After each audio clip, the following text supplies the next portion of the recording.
What are we doing today? I'm gonna ask you 10 trending questions on TikTok right now. Okay.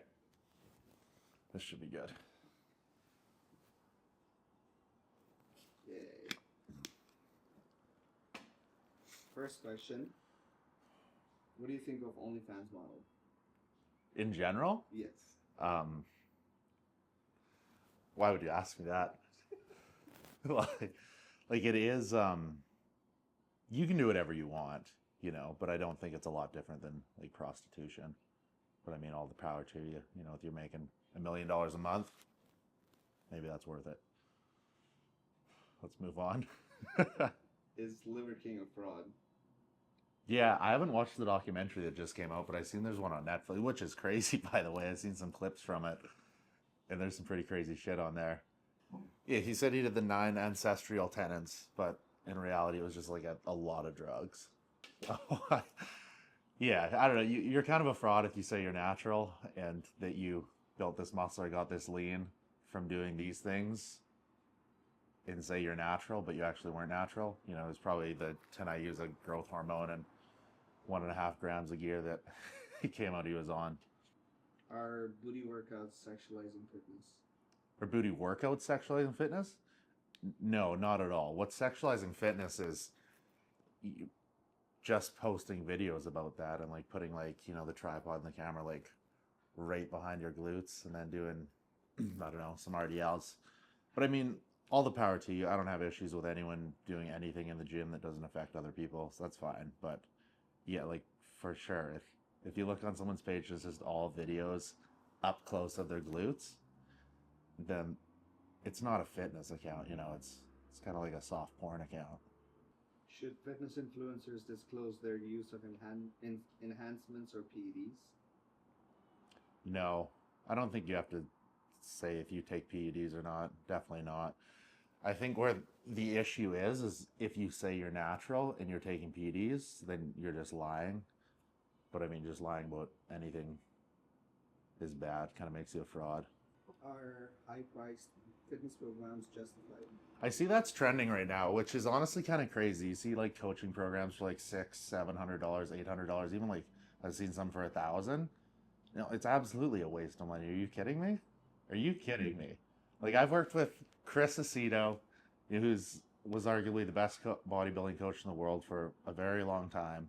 I know Hani Rambod. Like I know all these top level coaches. They don't charge that much. And I should show you Chris's plan.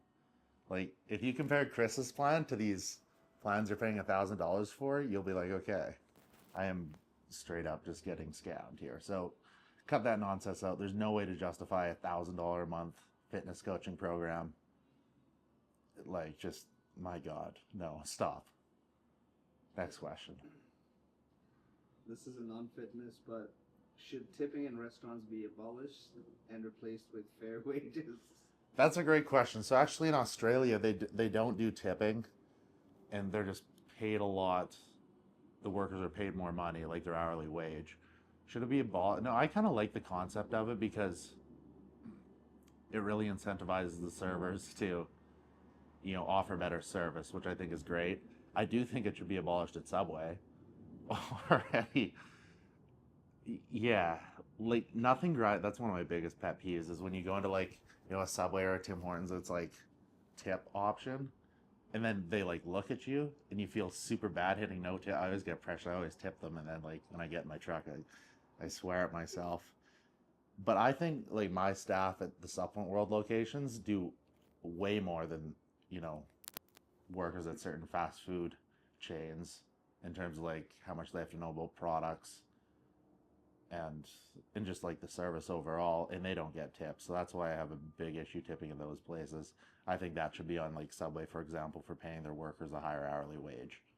So this is like related to one of your favorite things you do. What's a weird food combo you secretly love? That I secretly love? I don't know if there's a weird food combo, but like the best food combo is a junior chicken inside a double cheeseburger from McDonald's. That's excellent. Chips on any burger. Chips and hot dog I've been doing recently, like all dressed chips in a hot dog. That's pretty sick. Um, Is cancel culture necessary or toxic? Cancel culture is one of the worst things that's ever happened ever, in my opinion. It's just like a bunch of bullies, is what it is. Like virtue signaling, bullies. The way the law works in Canada is that you're innocent until proven guilty, and what cancel culture does is it basically flips that. So then you're guilty until proven innocent, and then by the time you actually prove yourself innocent for whatever it is, you've already went through all the public shame. Your name's been dragged through the dirt and whatnot. I think that's it's a terrible thing.